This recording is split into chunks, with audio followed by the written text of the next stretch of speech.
হযরত উম্মুল ফজল মিশকাত শরীফের হাদিসে পাইলাম উম্মুল ফজল রাত্রিবেলা স্বপ্নে দেখলেন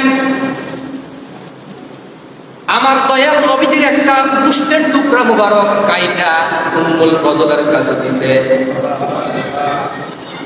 সকালবেলা উম্মুল ফজল দৌড়ে গিয়া ইয়া রাসূলুল্লাহ নবী গো, আমি রাত্রিবেলা স্বপ্নে দেখছি ইয়া রাসূলুল্লাহ আপনার একটা গোশতের টুকরা অঙ্গ মুবারক কাইটা আমার কাছে দিছেন, স্বপ্নটা মনে হয় ভালো না। আমার নবী উম্মুল ফজল স্বপ্ন তুমি ভালোই দেখছো, হুসাইন মিন্নি ওয়া আনা মিন হুসাইন, হুসাইন আমার থেকে আমি হুসাইন থেকে। এই হাদিসের পরিপ্রেক্ষিতে এই হাদিসটা উম্মুল ফজল কয় ইয়া রাসূলুল্লাহ নবী গো, আমি রাত্রিবেলা স্বপ্নে দেখছি আপনার একটা গোশতের টুকরা মুবারক কাইটা আমার কাছে দিছেন। ইয়া রাসূলুল্লাহ কি স্বপ্নের ব্যাখ্যা আপনি করুন। আমার নবী কয় উম্মুল ফজল তুমি জেনে রাখো আমার তৌহিদর আমার মা ফাতেমার ঘরে ইমামে হুসাইন যখন জন্মগ্রহণ করবে সর্বপ্রথম তোমার কোলে হুসাইনকে দেওয়া হবে। এজন্যই উম্মুল ফজল, এজন্যই তুমি রাত্রিবেলায় স্বপ্নে দেখছো আমার গোশতের টুকরা মুবারক কাইটা তোমার কোলে তোমার হাতে দেওয়া হয়েছে। আর আমার ফাতেমার ঘর থেকে যখন সন্তান হবে ওই সন্তান উম্মুল ফজল শুনো, ওই সন্তানকেও সর্বপ্রথম তোমার কোলের মধ্যে দেওয়া হবে। উম্মুল ফজল বলেন কিছুদিন পর আমি আবার আমার নবীর দরবারে গেলাম, যাওয়ার পরে বললাম ইয়া রাসূলুল্লাহ ইয়া হাবিবাল্লাহ নবীজি আপনার স্বপ্ন আপনি যে ব্যাখ্যা করছেন তা বাস্তবায়িত হয়েছে। ও মায়ার নবীজি ইমাম হুসাইনের সর্বপ্রথম আমার কুল মুবারকের মধ্যে দেওয়া হয়েছে। উম্মুল ফজল আমি যা বলছিলাম ও ইয়া রাসূলুল্লাহ আপনি যা বলছেন তা বাস্তবায়িত হয়েছে। এবার উম্মুল ফজল একটু ওদিকে তাকাইলেন, জিবরাইল আইসা কয় ইয়া রাসূলুল্লাহ নবী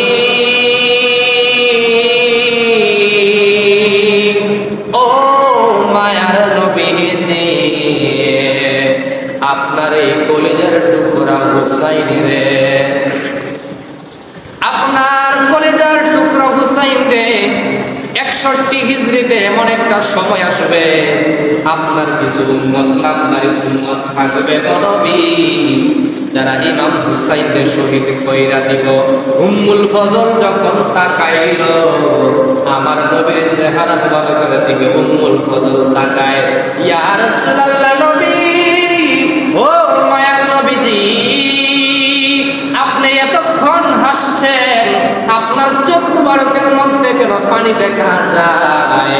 ও উম্মুল ফজল শুনো, এই মাত্র জিবরাইল আইসা আমার জানায় গেছে আমার কিছু এমন উম্মত হবে গো যে উম্মতের দলেরা আমার ইমাম হুসাইনকে শহীদ কইরা দিব। আর যেই জায়গায় ইমাম হুসাইনকে শহীদ কইরা দিব ওই জায়গার মাটি আমার কাছে জিবরাইল আইসা দিয়া গেছে, ওই জায়গার মাটি আমার জিবরাইলে দেখাইছে। সুবহানাল্লাহ। যখন আমার নবী ভবিষ্যৎবাণী করে গেলেন, এটা গায়েবের সংবাদ, সুবহানাল্লাহ বলবেন না?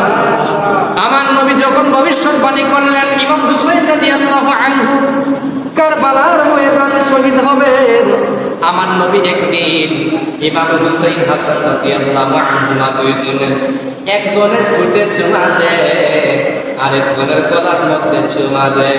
আম্মা যা হযরত ইমাম হাসান আর হুসাইন দৌড়ায়া কয় আমরা নানা যান ইমাম হাসান রে চুমা দিছে ঠোঁটের মধ্যে গো আম্মা, আর আমার চুমা দিছে নানা যান গলায়। এই হাকিকত জানার দরকার, কারণ ইমাম হুসাইন রে গলায় চুমা দিছে, হাসান রে ঠোঁটে চুমা দিছে, এই হাকিকত বলেন। মা ফাতেমা দৌড়াইয়া গেল, ইয়া রাসূলুল্লাহ ইয়া হাবিবাল্লাহ নবীজি নবীজি আপনি ইমাম হাসানকে ঠুটে চুমা দিলেন আর ইমাম হুসাইনকে আপনি গলার মধ্যে চুমা দিয়েছেন গো নবী, এই হাকিকত জানার দরকার বলেন। আমার নবী ডাক দিয়ে কয় ফাতেমা রে, এই ঘটনা যদি আমি বর্ণনা করি তুমি বরদাস্ত করতে পারবা না। মা যদি সন্তানের মৃত্যুর সংবাদ শুনে মা কলিজায় আঘাত লাগে কি লাগে না লাগে। ইমাম হাসান সম্পর্কে আমার নবী বলেন, ও ফাতেমা আমি ইমাম হাসানের ঠোঁটে চুমা দেওয়ার কারণ জানতে চাও? ইমাম হাসানকে আমি ঠোঁটে চুমা দেওয়ার কারণ হইল আমার ইমাম হাসানকে বিষপান করায়া শহীদ করে দিবে। ইয়া রাসূলুল্লাহ নবী, ও মায়ার নবীজি আপনি হাসানকে ঠোঁটে চুমা দিছেন, ইমাম হাসানকে শহীদ করা হইব বিষপান করায়া, ইমাম হুসাইনকে কেন গলায় চুমা দিছে? আমার নবী কয় ফাতেমা ওগো আমার আম্মা জান শুনো, ইমাম হুসাইনকে গলায় চুমা দেওয়ার কারণ হইল কারবালার ময়দানে ইমাম হুসাইনরে আমার কিছু উম্মত নামধারী উম্মত থাকবে বেঈমানের দলেরা ইমাম হুসাইনরে কারবালার ময়দানে গলার মধ্যে ছুরি চালায়া শহীদ করে দিবে। মা ফাতেমা যখন শুনলেন চোখের পানি অজরে ঝরলেন, ইয়া রাসূলুল্লাহ আমি মানি না, ইমাম হাসানেরটা আমি মানবো, ইমাম হুসাইনেরটা মানতে পারি না গো নবীজি, কিন্তু একটা শর্ত আছে, আপনারে দেখতাম উম্মতি উম্মতি বইলা জীবন কাটায়া দিছে, আপনারা দেখতাম আপনি উম্মতের জন্য এত দেওয়া না। মেরাজের মধ্যে আল্লাহ ৭০,০০০ বার জিগাইছে হাবিব আপনি কি চান? আল্লাহর নবী রাহমাতাল লিল আলামিন নবী কয় আমি কিছু চাই না, আল্লাহ আমার গুনাহগার উম্মতের গুনাহ তুমি মাফ করে দাও। আপনি তো উম্মতের জন্য দেওয়া না। ইয়া রাসূলুল্লাহ ইয়া হাবিবাল্লাহ নবীজি ইমাম হুসাইন রে কারবালার ময়দানে শহীদ কইরা দিব মানতে রাজি, কিন্তু শর্ত আছে, ইমাম হুসাইন রে শহীদ করলে আপনার উম্মতের কোনো উপকার হবে নি। ও ফাতেমা শুনো রে, আমার ইমাম হুসাইনের প্রতিটা রক্তের ফোঁটার বদৌলতে আমার কোটি কোটি গুনাহগার উম্মত আমি জান্নাতে দিয়া দেব। দেখেন নবীজি ইমাম হুসাইন রাদিয়াল্লাহু তাআলা উম্মত লে কুরবান করে দিয়েছে, সুবহানাল্লাহ। এবার যখন সময় হয়ে গেল ইমাম হুসাইন রাদিয়াল্লাহু লম্বা কাহিনী, অনেক কাহিনী আছে। ইমাম হুসাইন রাদিয়াল্লাহু আনহু জিলহজ মাসের ৩ তারিখ, কত তারিখ? জিলহজ মাসের ৩ তারিখ মক্কা শরীফে যখন আসেন তখন ওনার কাছে কিতাবে আসছে, কিতাবের নাম শামে কারবালা। হযরত শফিউল কারবী রাহমাতুল্লাহ আলাইহি কিতাব লিখছেন, আর একটা কিতাবের নাম হলো যে কিতাবটা আমার হাতে আত-তারিখু ফাজিউল কালবি মিন কারবালা। এই কিতাবের মধ্যে আনছেন যে ইমাম হুসাইনের কাছে 1200 চিঠি পাঠাইছে। কয়শো দাওয়াত দিতেছে, কয়শো চিঠি? আরেক কিতাবে লিখছে 150। কয়শো? 150 চিঠি। চিঠির মধ্যে কি লেখা ছিল? ও ইমাম হুসাইন কুফানগর থেকে চিঠি আসে, ইমাম হুসাইনও আপনি কারবালায় কুফানগরে আসেন।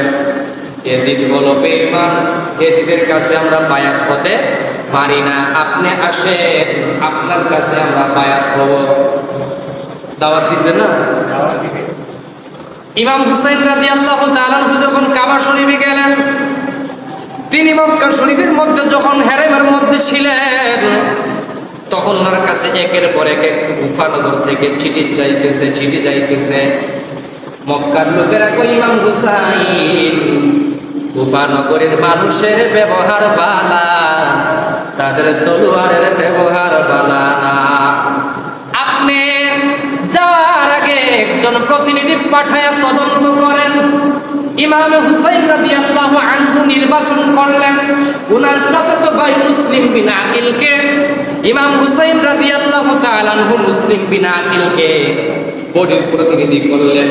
ও মুসলিমও, যাও কুফানগরের মধ্যে যাও, কুফানগরের অবস্থা দেখো কি অবস্থা, যদি ভালো হয় আমার কাছে চিঠি লেখো, আর যদি খারাপ হয় আমার কাছে চিঠি লিখে জানায় দিও। হযরতে ইমাম মুসলিম যখন রওনা দিয়ে দিল, ইমাম মুসলিমের সঙ্গে দুইটা সন্তান, একটার নাম হযরতে ইব্রাহিম আর একটার নাম হলো হযরতে মুহাম্মদ। দুই পুত্র লইয়া, ইব্রাহিম এবং মুহাম্মদ দুই পুত্রকে লইয়া ইমাম মুসলিম আকিল রওনা দিয়া দিলেন কুফা নগরের মধ্যে।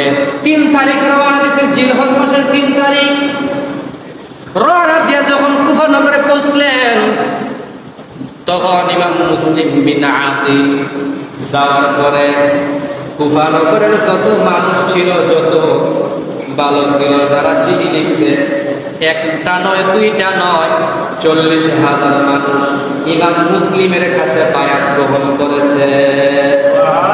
কয় হাজার? 40,000 বায়াত হয়েছে। ইমাম মুসলিমরা আদর আপ্যায়ন করতেছে, পিছে পিছে লোক আছে, বায়াত দিতে তো হয়েছে, পিছে পিছে লোক। ইমাম মুসলিম দেখলেন কুফার অবস্থা ভালো, চিঠি লিখলেন, ইমাম হুসাইন কুফার মানুষ অত্যন্ত ভালো, আমারে অনেক আদর আপ্যায়ন করতেছে, মহব্বত করতেছে। ইমাম হুসাইন আমি আসার সাথে সাথে আমার কাছে 40,000 বায়াত হয়েছে, আপনি তাড়াতাড়ি আসেন, আমার মনে হয় আপনি আসলে সব বায়াত হয়ে যাইব। সিটি পাঠাইয়া দিছে ইমাম হুসাইনের কাছে, বাহক বিয়া যাও, আগে তোর বিমান আছে না গাড়ি আছে, এই বুড়া দৌড়ে যাইতে। ইমাম হুসাইন রাদিয়াল্লাহু তাআলার কাছে চিঠি পাঠাইলেন। এইদিকে এজিদের কাছে সংবাদ গেছে, কিছু বালা মানুষ আছে না, এজিদের কাছে গেছে, শুনেন বলি কি বলে মুসলিমরে পাঠাইছে ইমাম হুসাইন, 40,000 মানুষ বায়াত হইছে, আপনার উপরে তুফান যাই, আপনার সামলাই। তখন কুফার গভর্নর আছে নোমান বিন বশির, নোমান বিন বশির, ওই নোমান বিন বশির আছেন ইমাম হুসাইনের পক্ষের লোক। সেই ইমাম হুসাইনের কোনো ক্ষতি করতে চায় নাই, কইছে তোমারে আমি গভর্নর থেকে বাদ দিলাম। তখন গভর্নর নিযুক্ত করলো ইবনে জিয়াদরে, কারে? ইবনে আব্দুল্লাহ ইবনে জিয়াদরে গভর্নর নিযুক্ত করলো। এক খুব খারাপ লোক আছে, জালিম আছে ইবনে জিয়াদ। ইবনে জিয়াদ যখন আসলেন, এজিদে কয় তুমি এক কাজ করো, তোমার মনে যা চা তা করো, যাতে ইমাম হুসাইন আমার কাছে বায়াত দিতে পারে। নাউজুবিল্লাহ। আর যদি না হয় কতল করে দিবা, শেষ করে দিবা, একবার ধ্বংস করো। নাউজুবিল্লাহ। যখন ইবনে জিয়াদরে ক্ষমতা দিয়া দিল গভর্নর ইবনে জিয়াদ, জালিম গভর্নর ইবনে জিয়াদ, ওই জালিম গভর্নর ইবনে জিয়াদরে যখন হুকুম দিয়া দিল তোমার যা ইচ্ছা তা তুমি পালন করো, তখন ইবনে জিয়াদে কি করলেন?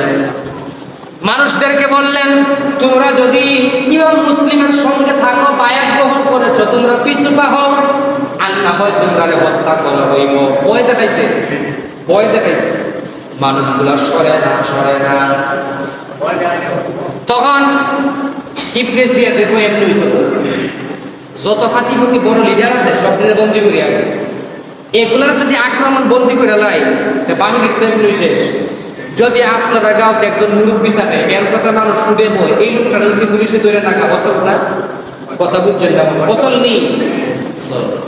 তখন যখন বড় লিডার গুলারে দৈরা নিছে, নেওয়ার পরে যখন ইবনে জিয়াদে বন্দি করলেন, বন্দি করার পরে কয় তোমরা আমার কাছ কথা শোনো, যদি তোমরা মুসলিমের সঙ্গ না ছাড়ো, বায়াত ভঙ্গ না করো, তোমাদেরকে মেরে ফেলবো। ভয় দেখাইছে।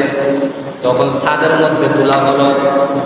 ইমাম মুসলিম 40,000 বায়াত যারা হয়েছিল সবাই গভর্নরের বাড়ি আক্রমণ করছে। 40,000 গিয়া গভর্নরের বাড়ি যখন আক্রমণ করলো, আক্রমণ করার পরে তখন ছাদ থেকে আওয়াজ আসে, নেতারা কয় ও আমাদের পুত বাতি যারা, তোমরা ইমাম মুসলিমরা সাইরা চইরা যাও, আর না হয় তোমরা আমাদের লোক দেখতে পারবে না। ইবনে জিয়াদ গভর্নর কুফা, সে আমাদেরকে হত্যা করে ফেলবে। নাউজুবিল্লাহ। একে একে লোক যাইতেছে। তখন বলছে 500 লোক। 500 লোক। আসর ওয়াক্ত মাত্র 500 লোক রইল। মাগরিবের নামাজে যখন ইমাম মুসলিম দাঁড়াইলেন, মাগরিবের নামাজে যখন ইমাম মুসলিম দাঁড়ায় গেলেন, মাগরিবের নামাজ ফরজ 3 রাকাতের সালাম ফিরায়া দেবে, মসজিদের ভিতরে একটা লোকও নাই। সুরে বলেন নাউযুবিল্লাহ। ইমাম মুসলিমের বুঝতে আর বাকি নাই, কুফার মানুষে আমার সাথে বিশ্বাসঘাতকতা করছে, বিশ্বাসঘাতকতা বেঈমানি করছে। ইমাম মুসলিম এবারে সারা নামাজ পড়ে রওনা দিয়ে গেছে হাঁটতে হাঁটতে। কুফা নগরের একটা ঘরের দরজাও খুলে না। ও মানুষেরা, 40,000 মানুষ আমার কাছে বায়াত গ্রহণ করছো, কিন্তু আমি বলছি দরজা খোলার জন্য আমার এত আদর আপ্যায়ন করছো, আজকে তোমরা সবাই আমার ফালায়া চইলা গেলা, তোমরা আমার ফালায়া চইলা গেলা। তোমরা দরজা খুলো আমার রাত্রের জন্য, তোমরা থাকার জন্য, একটা রাত্র থাকার জন্য ব্যবস্থা করে দাও। কেউ দরজা খুলে না। হাঁটতে হাঁটতে একটা বৃদ্ধা মহিলার দরজা খোলা। ওই মহিলার ঘরের দরজা যখন খোলা, ও আম্মাজান, আমি ইমাম মুসলিম আপনার কথা শুনছি, আপনার কাছে 40,000 মানুষে বায়াত গ্রহণ করছে, আপনার সঙ্গে লোক কই? মা, ও প্রাণের মা, এই 40,000 মানুষে আমার ফালায়া চইলা গেছে, বায়াত ভঙ্গ করছে গো মা, আমার একটা রাত্র থাকার জন্য জায়গা দিবানি, আর আমার পানির পিপাসা ধরছে, একটু পানি দাও। মহিলা ডাক দিয়া কয়, আমার তো সৌভাগ্য, কারণ নবী পরিবারের সদস্য আমার ঘরে তাশরিফ আনছে, তার মেহমানদারি করা আমার সৌভাগ্য। আসেন আমার ঘরের মধ্যে আপনি রাত্রি যাপন করেন। খাবার খাওয়াইলেন, খাবার খাওয়ায় যখন ঘুম পাড়ায় দিলেন, ওই মহিলার ঘরে আসেন খারাপ পুত্র, ছেলে বানানো পালা মানুষের কোনো খারাপ হয় না, যেমন পালা মানুষের কোনো খারাপ হয়। এই মহিলার ফুট আছেন জালিম, দুশ্চরিত্র, আছেন দুষ্টু। কারণ ইবনে জিয়াদ অর্ডার দিয়ে দিছে, যে ইমাম মুসলিমের কল্লা গ্রেফতার করে আনতে পারবো বা কল্লা আনতে পারবো, তারা পুরস্কৃত করা হইব। নাউজুবিল্লাহ বলে। তখন পুরস্কারের লোক এখন হেক গিয়া দেখেছে, আসামি আমার বড়, আসামি আমার আম্মা যে আদর যত্ন করে। তখন সে তার মারে এক কথা জানায়, কয় আমার কথা গুফর পারি, আম্মা জানলে জানে কি করবো, কারণ আম্মা হইছে আহলে বায়তের প্রেমিক, এই জন্য মারে জানায়। এ মনে মনে রাখছে, ফজর আজান দিছে, ও ইবনে জিয়াদ, আমার ঘরের ভিতরে আসামি ইমাম মুসলিম, আমার ঘরের ভিতরে 70 জন লোক পাঠায় দিছে। কয়জন? 70 জনে পাঠায় দিছে ইমাম মুসলিম রে আক্রমণ ধরে আনার জন্য। 70 জনে আসলেন তলোয়ার লইয়া, তীর লইয়া আসলেন, তলোয়ার লইয়া আসলেন। ইমাম মুসলিম সকালবেলা যখন ঘর থেকে বাহির হইলেন, বাহির হইয়া দেখে 70 জন মানুষ। অবাক হয়ে গেলেন, 70 জন মানুষ তলোয়ার নিয়ে দাঁড়ায় রয়েছে, তীর নিয়ে দাঁড়ায় রয়েছে ইমাম মুসলিমরে গ্রেফতার করার জন্য। ইমাম মুসলিমের সঙ্গে তারা যুদ্ধ লেগে গেল। ইমাম মুসলিমকে তারা তীর মারে। ইমাম মুসলিমে কয়, বেটা যদি হও তলোয়ার নিয়ে আগাও, তীর মাইও না। এইভাবে ইমাম মুসলিম কয়েকজনকে হত্যা করে ফেললেন, কারণ এত পাওয়ার ছিল। সুবহানাল্লাহ। এক বেঈমান তীর মারলেন, ইমাম মুসলিমের দাঁত মুবারক ভেঙে গেল, দাঁত দিয়ে রক্ত পড়তেছে। ইমাম মুসলিমের বুঝতে বাকি না, আমার শক্তি শেষ হয়ে যাইতেছে। ও মা, আমার একটু পানি দাও। যখন পানিটা মুখের কাছে নিলেন, তাকায়া দেখে দাঁত থেকে রক্তগুলা, দাঁত পড়ার কারণে জামি থেকে রক্তগুলা পরে পরে পানির পেয়ালা রক্তে পরিপূর্ণ হয়ে গেল। ওই পানি আর তিনি পান করেন নাই, কারণ তিনি বুঝতে বাকি নাই, তিনার জন্য আমার নবীজি শাহাদাতের পানি নিয়ে অপেক্ষা করতেছেন। সুবহানাল্লাহ। ইমাম মুসলিমকে এবার দৌড় নিয়ে গেলেন ইবনে জিয়াদের কাছে। ইবনে জিয়াদের গভর্নর ইবনে জিয়াদের কাছে যখন বাড়িতে নিয়ে গেলেন, ইবনে জিয়াদ মানুষদেরকে ভয় দেখাইলেন, ইমাম মুসলিমরা কিভাবে হত্যা করব। এবার ইমাম মুসলিমরে হত্যা করে ফেললেন। হত্যা করার পরে ইমাম মুসলিমের দেহটা বাজারের মধ্যে রশি টানায়া, বাজারের মধ্যে ঘোড়ার মধ্যে লাগায়া, জল্লাদ দিয়া বাজারে মানুষকে দেখায়, যদি তোমরা নবী পরিবারের পক্ষে যাও, ইমাম মুসলিমের যে অবস্থা হয়েছে তোমরা ওই অবস্থা করো। জোরে বলেন নাউযুবিল্লাহ। ইমাম মুসলিমের 2টা সন্তান ছিল। ইমাম মুসলিমের 2টা সন্তান ছিল, মুহাম্মদ আর একটার নাম ইব্রাহিম। এই 2টা সন্তানের 2 দুইটা সন্তান রে ইবনে জিয়াদে বন্দী করছে। এই জেলখানার ভিতরে আহলে বায়াতের প্রেমিক একটা লোক ছিল। ইবনে জিয়াদ বলে, এই বাচ্চা দুইটারে খাবার দিও না, না দিলে শক্তি কমে যাবে। নাউজুবিল্লাহ। কিন্তু রাত্রিবেলা যখন ইবনে জিয়াদের এই জেলখানার ভিতরে আহলে বায়াতের একটা প্রেমিক ছিল, ওই বাচ্চাগুলারে দুইটারে খাবার খাওয়ায়। সুবহানাল্লাহ বলে। দুইটা কি করলেন? দুইটা সন্তানকে ওই ব্যক্তি রাত্রিবেলায় সবাই যখন ঘুমায় গেছে, জেলখানা থেকে বাহির কইরা দিয়া কয়, বাবারা রে, তোমরা যেদিকে পারো চলে যাও, কুফার মানুষ ভালো না। দুইটা সন্তানে তো রাস্তা চিনে না, রাস্তা চিনে না, অপরিচিত রাস্তা চিনে না। কয় সামনে দেখো মদিনার কাফেলা যায়। সকালবেলা এক মহিলা দেখাইয়া দিছে, দেখো মদিনার কাফেলা যায়, ওই কাফেলা দিয়ে তোমরা চলে যাও। হাঁটতে হাঁটতে দুই ভাই মদিনার কাফেলা আর পায় নাই। এবার সন্ধ্যা গড়ায় আসে, ছোট ভাই ডাক দিয়া কো, ভাই রে, আমার পায়ের তলার মধ্যে ঠসা কইরা রক্তগুলা বাহির হইতাছে রে ভাই, আয় আমরা সামনে যাই, পানির পিপাসা লাগছে। দুইটা সন্তান যখন গেল, গিয়া দেখে একটার নাম ছিল হারেস। হারেসের স্ত্রী পানি তুলে ওই মহিলা দেখে সুন্দর পুতুলের মতো দুইটা দুরানি চেহারা, দুইটা সন্তান। বলে, তোমাদের বাড়ি কই মা? আমরা হইলাম মদিনার মেহমান গো মা, আমরা কুফা নগরের মধ্যে এসেছিলাম, আমার আব্বা জান ইমাম মুসলিমরে তারা শহীদ কইরা দিছে, আমরা তারা রক্ষা করবে না। দুই ব্যক্তি যখন দুইটা সন্তানকে মহিলা যখন ঘরের মধ্যে রাত্রিবেলা খাওয়ায় ঘুম পাড়াইয়া দিছে, ওই ঘরের মধ্যে ওই স্ত্রীর স্বামী ছিল হারেস। ইবনে জিয়াদ অর্ডার দিছে, দুইটা সন্তানকে যদি কেউ গ্রেফতার করতে করে আনতে পারে, তারে পুরস্কৃত করা হবে। আর সত্তর মাথা ঠিক নাই, বাড়িতে আসছে। আয়েশা কয়, বিবি রে, ইবনে জিয়াদ অর্ডার দিছে, যদি ইমাম মুসলিমের দুইটা সন্তান নাকি আছে, দুই সন্তানকে যদি পাই তাইলে আমার পুরস্কৃত করবে। ইমাম হারেসের স্ত্রী তো জানেন আমার স্বামী জালিম ইমাম হুসাইন রাদিয়াল্লাহু তাআলা যে পাঠাইছে ইমাম মুসলিম রে, ইমাম মুসলিমের দুই সন্তান, এই দুইটা তো আমার ঘরে রয়ে গেছে, যদি আমি দেখায়া দেই আমার স্বামী দুইটারে হত্যা করে ফেলবে। এজন্য মহিলা বলে নাই। এবার হারেসের তো ঘুম নাই, রাত্রিবেলায় স্বপ্ন দেখছে ছোট ভাই, স্বপ্নে দেখছে ইমাম মুসলিমের মাথা নাই, শুধু দেহটা আগায়া আসতেছে। ভয়ঙ্কর স্বপ্ন দেখলে মানুষ চিৎকার করে উঠে কি উঠে না?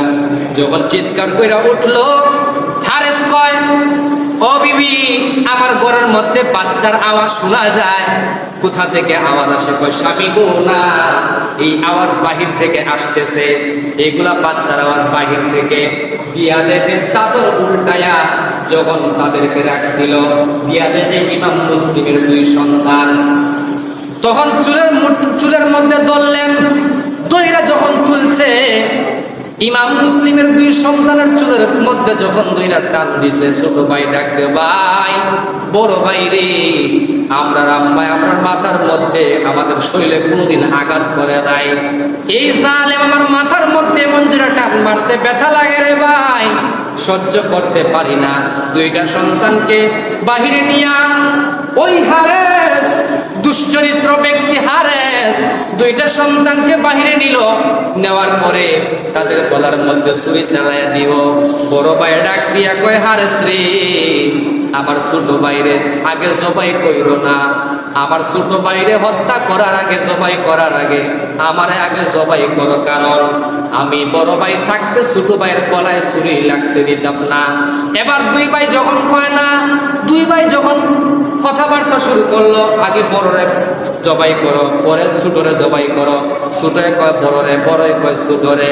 এবার দুই ভাই কইতেছে, আমরা দুই ভাই শুইমু, আমরা একসাথে জবাই করবা। আল্লাহু আকবার। এই হারেস দুইটা সন্তানকে যখন জবাই করে ফেললো, তখন শেষ দুইজন। তখন ইবনে জিয়াদ কয়, হারেস, তোমারে বলছিলাম দুইটারে তুমি জিন্দা আনতা, তুমি হত্যা করছো, এজন্য তোমার রেহাই নাই। লুবে পাপ তারও যে জায়গা শহীদ করছি, তারও ওই জায়গার মধ্যে নিয়ে হত্যা করেছে। জুড়ে বলে থাকবে সুবহানাল্লাহ, এটা সুবহানাল্লাহ বলে, সুবহানাল্লাহ। এই জালিম রোগ হয় একই জায়গা জবাই করছে।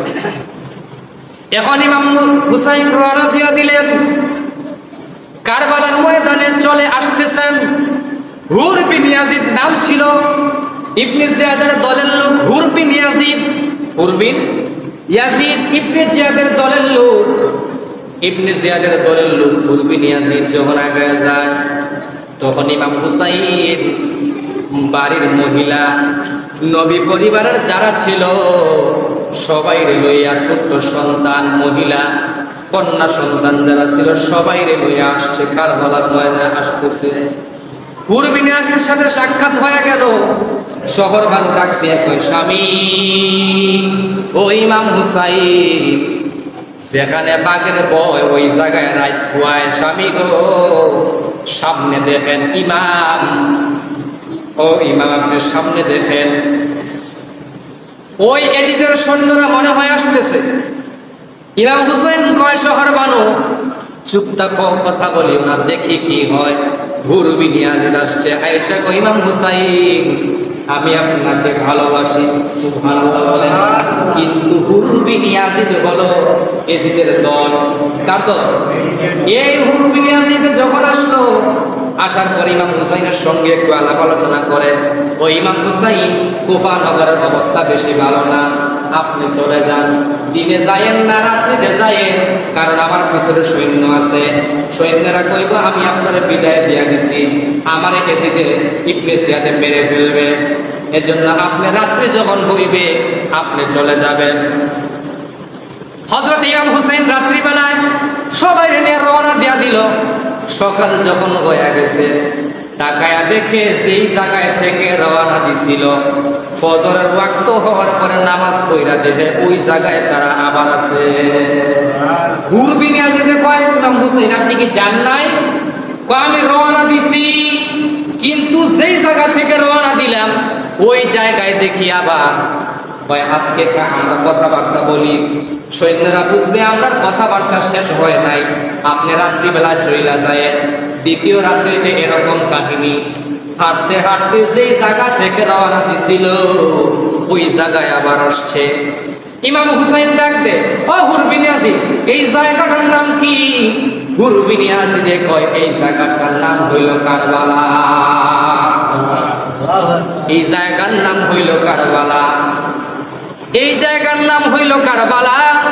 ও সঙ্গী সাথীগণ, আমার নানা যে বলছিল, নাতিরে ওয়া নানা ভাই, তোমার একদল মানুষে কারবালার ময়দানে শহীদ কইরা দিব।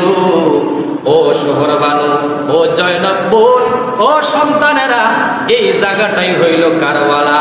তোমরা এই জায়গার মধ্যে তাবু স্থাপন করো। ওই জায়গার মধ্যে তাবু স্থাপন করলেন। এবার একে একে যুদ্ধের ময়দানে যখন যেতে লাগলেন, 9 মুহররম যখন যুদ্ধের ময়দানে এক একজন করে পাঠায় দিলেন। লম্বা কাহিনী।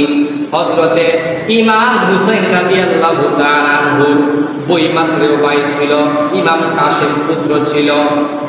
ইমাম কাসিম হলো বাতিজা, কি বাতিজা। আর ইমাম হুসাইনের 3 জন সন্তান ছিল, আলী আকবর, আলী আউসাদ, আলী আসগর। আলী আকবর হলো বড় সন্তান, আলী আউসাদ হলো জয়নাল আবেদিন, আর আলী আসগর 6 মাসের শিশু বাচ্চা। আলী আসগর 6 মাসের শিশু বাচ্চা। এইবার একে একে যখন কারবালার ময়দানে পাঠাইতে লাগলো, শহীদ হয়ে যায়, শহীদ হয়ে যায়। এইদিকে কারবালার ময়দানে একজন মহিলা, যে মহিলার সন্তানের নাম হলো ওয়াহাব কালবি, ওই ওয়াহাব কালবির মা ইমাম হুসাইনের কাছে কয়, ইমাম হুসাইন আমি আহলে বায়াতের পাগল, আমার সন্তানদেও আপনার পক্ষে নিয়া, আপনার পক্ষে নেন, যুদ্ধের ময়দানে তারেও পাঠায় দেন। সুবহানাল্লাহ বলেন। এই কুফা নগরের মধ্যে একজন আহলে বায়াতের প্রেমিক পাওয়া গেছে। ওই ওয়াহাব কালবির যখন পাঠায়া দিল কারবালার ময়দানে, মা কয় ওয়াহাব কালবি ইমাম হুসাইনের সঙ্গে তোমার দিয়া দিলাম। ওয়াহাব কালবির নতুন বিবাহ হইছে, কিন্তু মার আদেশ, যারে বাবা যা, ইমাম হুসাইনের পক্ষে কারবালার ময়দানে গিয়া যুদ্ধ কর, করে আল্লাহর রাস্তায় দিয়া দিলাম যা, কিন্তু একটা শর্ত আছে বাবা রে, তুই যদি শত্রু যখন আক্রমণ করব, তুই যখন শত্রুর মোকাবেলা করবি, একটা পা যদি তুই পিছনে দেশ রে বাবা, আমি মা তোর দুধের দাবি ছাড়ব না। এবার হাফকালবি যুদ্ধের ময়দানে গেলেন। ইমাম হুসাইন রাদিয়াল্লাহু তাআলা আনহু থেকে বিদায় নিলেন। যখন বিদায় নিলেন, যুদ্ধের ময়দানে গেলেন, হাফকালবি যুদ্ধ করতে লাগলো। যুদ্ধ করতে করতে এক সময় শত্রু যখন আঘাত করবে, হাফকালবি পা পিছনে দিত। মার কথা মনে হয়ে গেছে, মাঝে বলছিল, সন্তান, কারবালার ময়দানে যদি তোমারে আক্রমণ করে ফেলে রে বাবা, তুমি একটা পাও পিছনে দিও, না দিলে আমি মা তোমার দুধের দাবি ছাড়ব না। এইবার হযরত হাফকালবি কারবালার ময়দানে তিনিও যুদ্ধ করতে করতে এক সময় শহীদ হয়ে গেছে। ইন্না লিল্লাহি ওয়া ইন্না ইলাইহি রাজিউন। এর আগে কাহিনী আছে একটা, ইবনে জিয়াদের 4000 সৈন্য পাঠিয়ে দিছে, ফুরাত নদী ঘেরাও করো।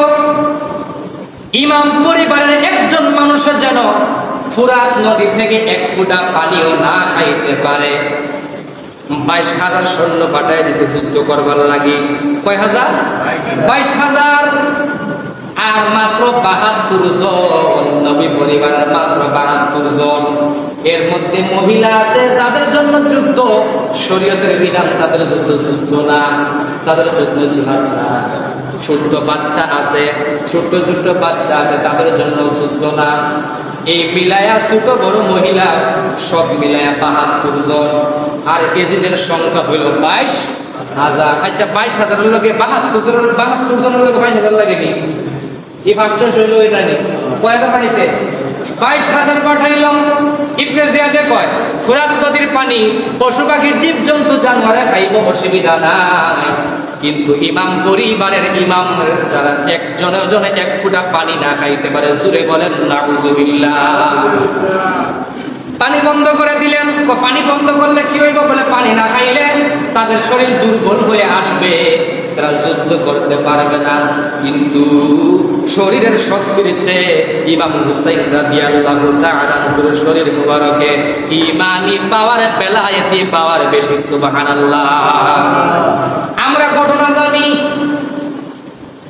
খাজা মঈনুদ্দিন চিশতি রাহমাতুল্লাহ আলাইহি আনা সাগরের পানি লুটার ভিতরে আনছে।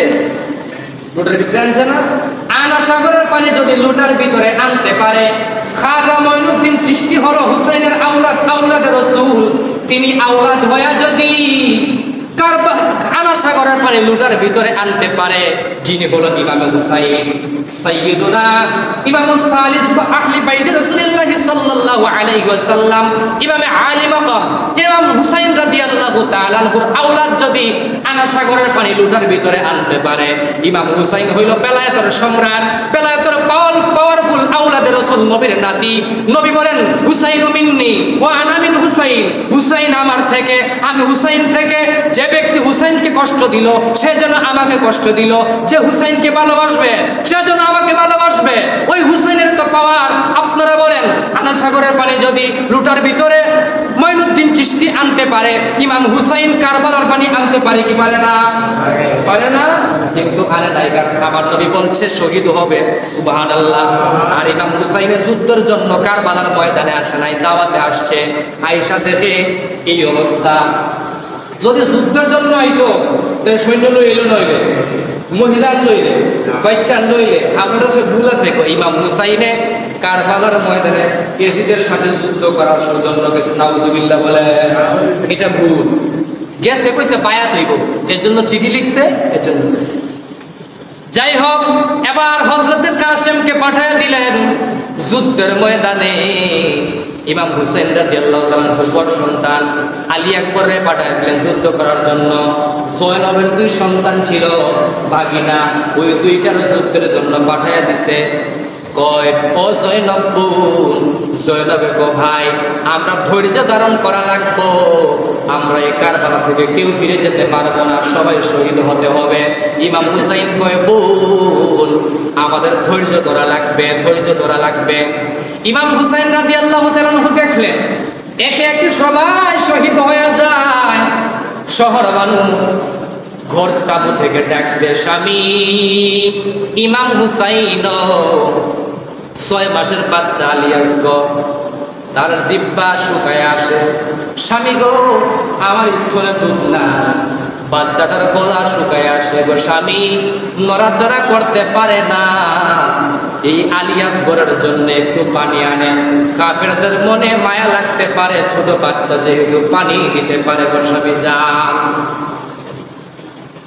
হযরত ইমাম হুসাইন ওনার সৎ ভাই নাম ছিল ইবনে আব্বাস রাদিয়াল্লাহু আনহু, উনারে পাঠিয়ে দিলেন, যাও ভাই পানির মশক লয়া যাও, কারবালার ময়দানে যাও, তুমি গিয়া পানি আনাজ করার জন্য।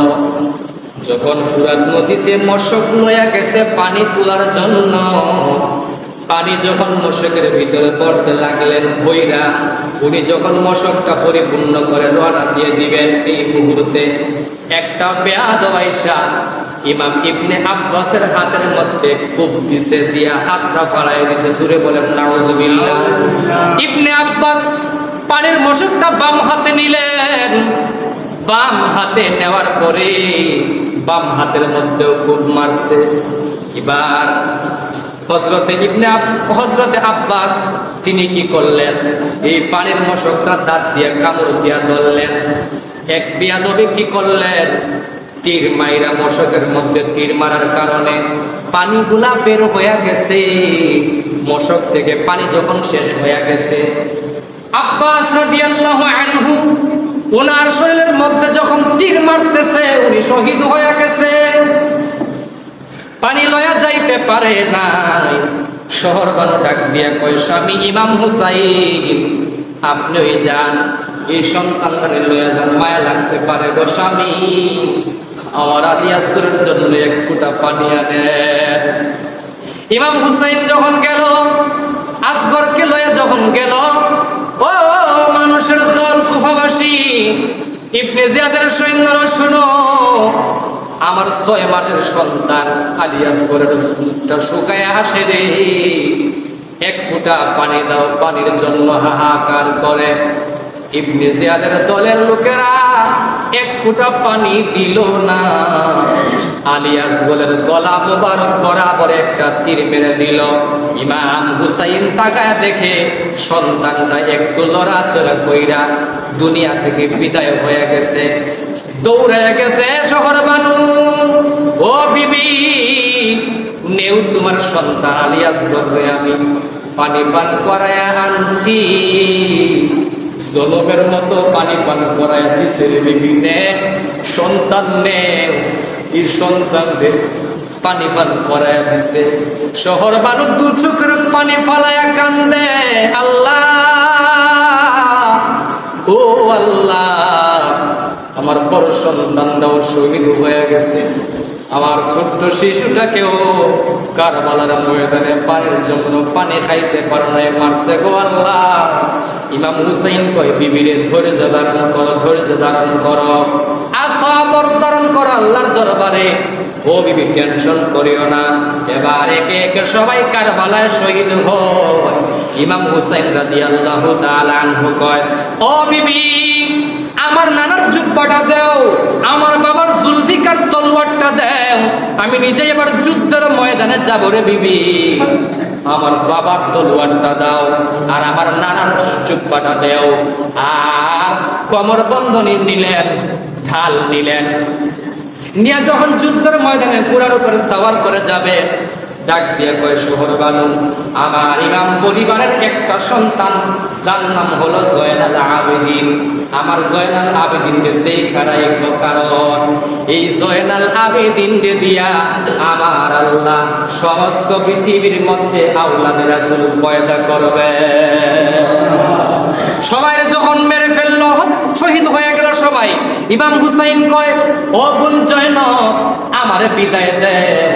সকিনা, ইমাম হুসাইন রাদিয়াল্লাহু তাআলা আনহুর কন্যা সকিনা ডাক দে, বাবা বাবা গো, আপনি কারবালার ময়দানে যাইবেন, আমার বিশ্বাস আপনি ফিরে আসবেন না। শহর বানু বিবি রে বিদায় দাও, যাই আমি কারবালার ময়দানে। ও জয়নব বোন বিদায় দেও যায়, আমার সন্তান আলী জয়নাল আবেদিনকে তোমরা দেখে রাখো। এবার ইমাম হুসাইন রাদিয়াল্লাহু তাআলা আনহু কারবালার ময়দানে যখন যুদ্ধ করার জন্য, জিহাদ করার জন্য রওনা দিয়ে দিলেন।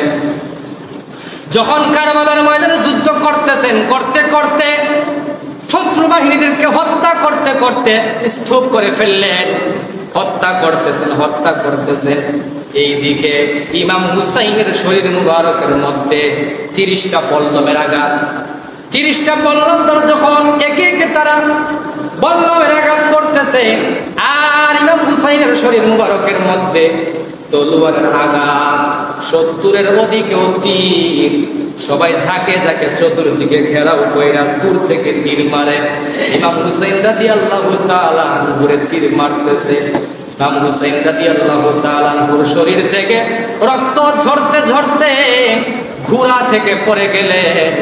ঘোড়া থেকে পড়ার পর বেয়াদব একটা আয়েশা ইমাম হুসাইন রাদিয়াল্লাহু আনহু সিনা মুবারকের মধ্যে বসছে। ডাক দিছে, তুমি কে? আমার সিনার মধ্যে বসছো। আমার সিনার সঙ্গে আমার নবীজি নানা জানার সিনা 1000বার বসা লাগছে, আমার সিনার মধ্যে এইভাবে বইসো না। ইমাম হুসাইন ডাক দিয়ে কয়, আমারে তোমরা শহীদ কইরা দিবা, অসুবিধা নাই, আমার একটা শর্ত আছে, আমার 2 রাকাত নামাজ পড়ার জন্য হুকুম দাও। ইমাম হুসাইন 2 রাকাত নামাজ পড়ার জন্য দাঁড়ায় গেল। যেই মাত্র নামাজ পড়ার জন্য দাঁড়াইলো, দাঁড়ানোর পরে 2 রাকাত নামাজ শেষ কইরা, পাঠটা ছিল জুমার দিন, নামাজ শেষ কইরা ইমামে হুসাইন রাদিয়াল্লাহু আনহু সালাম ফিরানোর পরে বিয়াদবরা ডাক দিয়ে কয়, ইমাম হুসাইন আপনি এত জীবন নামাজ পড়লেন লম্বা কইরা, আজকের নামাজটা আপনি কেন শর্ট করে পড়লেন? ইমাম হুসাইনের ডাক দিয়ে কয়, আমি শর্ট করে পড়ার কারণ হইল তোমরা আমারে বলবা আমি মরণের ভয়ে নামাজ লম্বা করছি, এজন্য আমি শর্ট করে নামাজ আদায় করছি। সুবহানাল্লাহ বলে। এবার ইমাম হুসাইন রাদিয়াল্লাহু আনহুরে তলোয়ার যখন গলায় চালায়া দিছে, ডাক দিয়ে কয়, সীমার রে, আমার গলায় তলোয়ার চালায়া দিছ, আমার গলায় আমার নানা জান 1000বার চুমা খাইছে রে সীমার, জবাই হবে না, আমারে উল্টা কইরা শোয়া দেও। সীমারে উল্টা কইরা শোয়া ইমাম হুসাইনের মাথাটা যখন বালুর নিচে ডেবে গেল, ডাক দিয়া কয়, সীমার রে, আমার কল্লাটা আমার নানার রওজার দিকে ফিরে দাও। আল্লাহু আকবার বলেন। এবার সীমারা যখন তলোয়ার চালায়া দিছে, হযরত উম্মে সালমা স্বপ্নে দেখছিলেন একদিন আমার নবী রাহমাতাল লিল আলামিনের চুল মুবারকের মধ্যে, দাড়ি মুবারকের মধ্যে তুলা বালু মিশ্রিত। উম্মে সালমা কয়, নবী গো, ইয়া রাসূলুল্লাহ, নবীজি আপনার চুল এবং দাড়ি মুবারকের মধ্যে ধুলাবালি কেন? উম্মে সালমারে শুইয়ে রাখো, আমার হুসাইন রে কারবালার ময়দানে ওই সীমারের শহীদ কইরা দিছে, আমার যখন নানা গো কয়ে ডাক্কা মারছে, আমি মদিনায় রওজায় থাকতে পারি নাই, আমার ইমাম হুসাইন রে আমি কারবালার ময়দানে জড়ায়া দইরা গড়াগড়ি খাইছি, এজন্য আমার শরীরের মধ্যে ধুলাবালি দেখা যায়। ও উম্মে সালমা, আমার ইমাম হুসাইন রে তোমার কাছে একটা বোতল বালু দেয়া যায়, সেই দিন দেখবা এই বালুগুলা রক্তে লাল হয়ে গেছে রে উম্মে সালমা, বুঝবা ওই দিন কারবালার ময়দানে আমার ইমাম হুসাইন রে শহীদ কইরা দিছে। আকাশ কান্দে, বাতাস কান্দে, কান্দে দুনিয়ার পানি, 2 পুত্র হারায়া কান্দে, ফাতেমা জননী রে, হায় রে আমার সোনার চন্দ্রমণি। আল্লাহ বলে, ও জিবরাইল যাও না রে চলিয়া, 70,000 ফেরেশতা আনো হুসাইনের জানাজার লাগিয়া, আরে আমার সোনার চন্দ্রমণি। ইমাম হুসাইনকে শহীদ করার পরে ইমাম হুসাইন রাদিয়াল্লাহু তাআলা আনহুর শরীরের উপর দিয়া ইবনে জিয়াদের দলেরা 70টা কুরা চালায়া দিছে। এবার বর্ষার মাথার মধ্যে লইয়া ইবনে জিয়াদের দল সীমারে ইমাম হুসাইনের কল্লা মুবারক লইয়া যখন রওনা দিয়া দিছে, যায়েদ ইবনে আরকাম দেখে ইমাম হুসাইনের কাটা কল্লা থেকে জবান থেকে কুরআনের আয়াত আসতেছে। আমা হাসিবতা আন্না আসহাবাল কাহফি ওয়ার রাকিব কানু মিন আয়াতিনা আজাবা। সূরা কাহফের 7 নম্বর আয়াত তেলাওয়াত করতেছেন। যায়েদ ইবনে আরকাম যখন দেখলেন তেলাওয়াতের আয়াত বেশি আসতেছে, এইভাবে অনেক লম্বা কাহিনী এক পাত্রে পাইছিল, পাত্রের কাহিনী লম্বা, জন্য ছেড়ে দিলাম।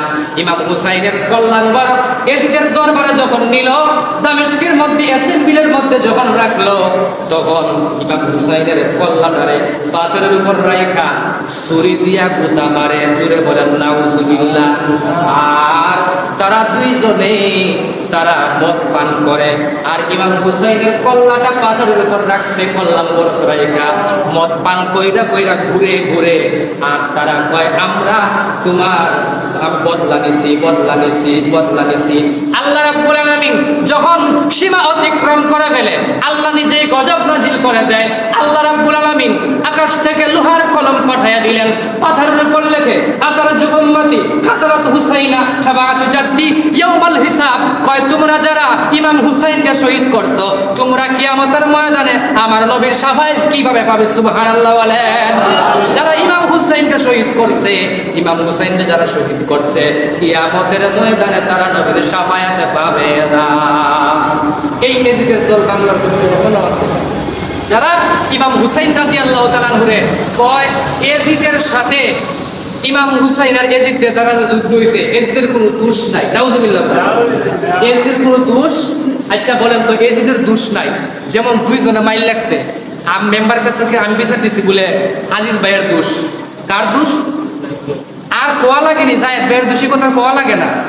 আজিজ মিয়ার যেহেতু দোষ, তাহলে জায়েদ মিয়ার দোষ যে এটা তো কোয়া লাগে না, তাহলে কে আজিজ মিয়ার দোষ না? এজিদের দোষ নাই, এজিদের দোষ নাই কইছে, কইছে হুসাইন এজিদের দোষ নাই। তা আজিজ মিয়ার দোষ নাই, এতে বোঝা যায় জায়েদ মিয়ার, এটা তো বলা লাগতেছে না যে আজিজের দোষ নাই, দোষটা কার?